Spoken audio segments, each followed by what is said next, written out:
Hello, bienvenue pour cette nouvelle vidéo. Aujourd'hui on se retrouve pour un update lecture.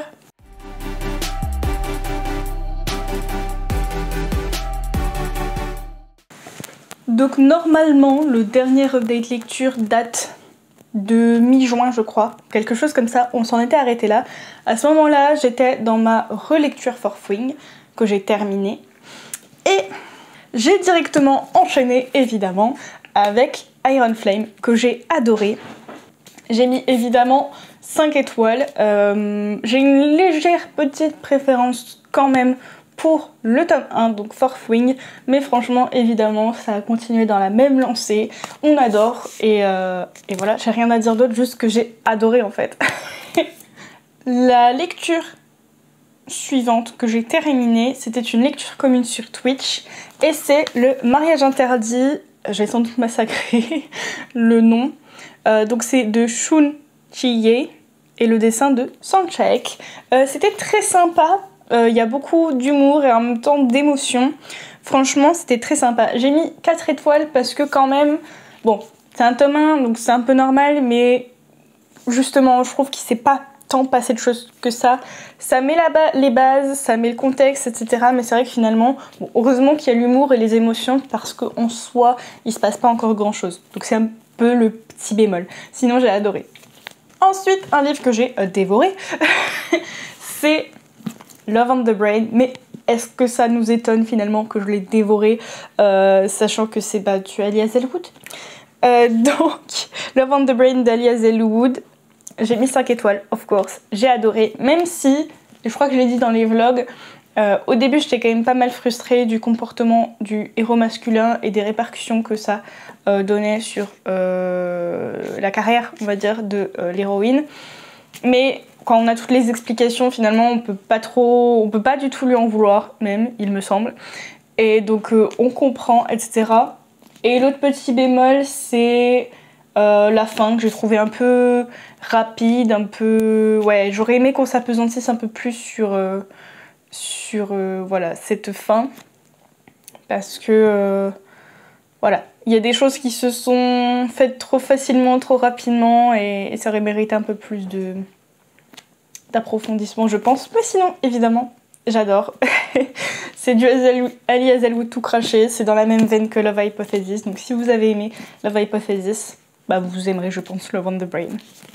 Et la dernière lecture terminée, bon évidemment c'est un update lecture plutôt court, vous savez que je ne lis pas spécialement rapidement, donc j'ai terminé L'Héritier Insoumis, bon je lis pas rapidement mais bon on est quand même sur une belle brique, donc L'Héritier Insoumis de Daniel L. Jensen, qui est le tome 3 techniquement de la saga Le Pont des Tempêtes, mais on est sur un nouveau couple. J'ai mis que 4 étoiles, parce que, alors, je sais déjà que certaines personnes ont été moins fans, parce que ça reprend quand même des événements qu'on a dans les 2 premiers tomes, avec Lara et Aren, mais dans un autre point de vue, celui de Kéris et Zara. C'est pas ce qui m'a le plus dérangé, je dirais.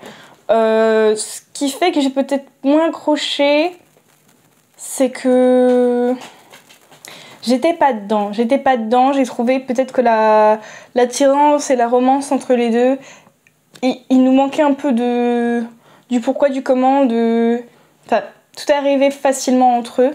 Et donc il nous manque peut-être un peu de substance à la romance, je ne sais pas comment expliquer ça. Peut-être aussi que les événements au milieu sont un peu plus longs parce que on est surtout autour de la libération de Zara, qu'on voit également je crois dans le tome 2, du point de vue de Aren et Lara. Mais du coup, là où dans le point de vue de Aren et Lara on a directement la libération de Zara, là où on a tout le cheminement jusqu'à sa libération, et peut-être que c'est un poil long aussi sur ce côté-là, mais sinon un bon ennemi sous Lovers je trouve. On retrouve quand même un dilemme intéressant par rapport aux deux. On découvre Kéris qui est quand même je trouve intéressant.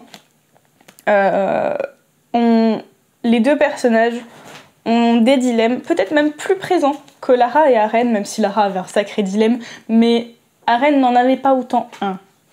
Dans le tome 2, oui.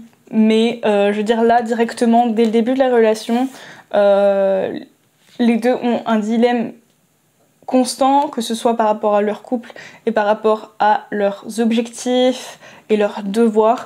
Et donc le tout fait quand même que c'est hyper intéressant, je trouve. Et moi du coup ouais, ça m'a pas spécialement dérangé le fait de revoir ces événements là, parce qu'on a vraiment un autre point de vue.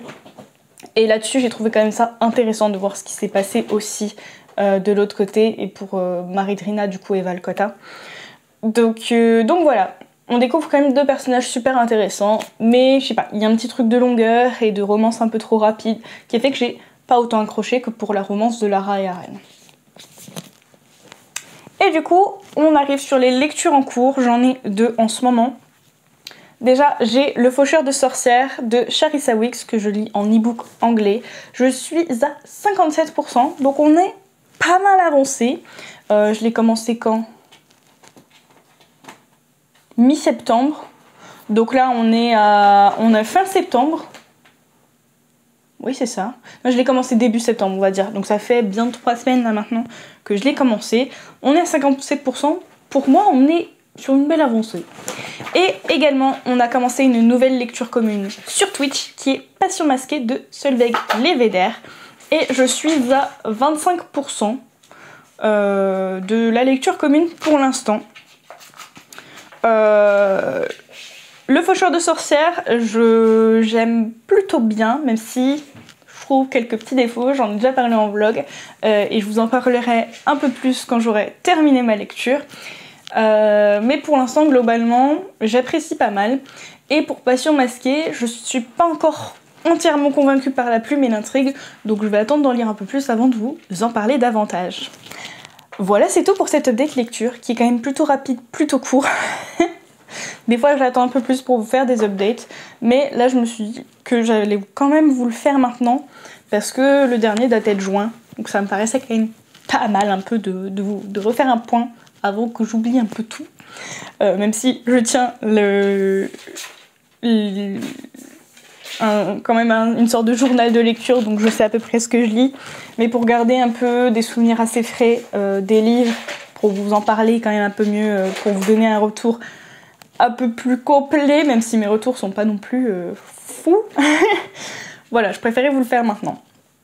C'est tout pour cette update, n'hésitez pas à me dire quelles sont vos dernières lectures, quelles sont celles que vous avez appréciées et celles que vous avez moins appréciées. Et sur ce, je vous dis à très bientôt pour une prochaine vidéo. Ciao!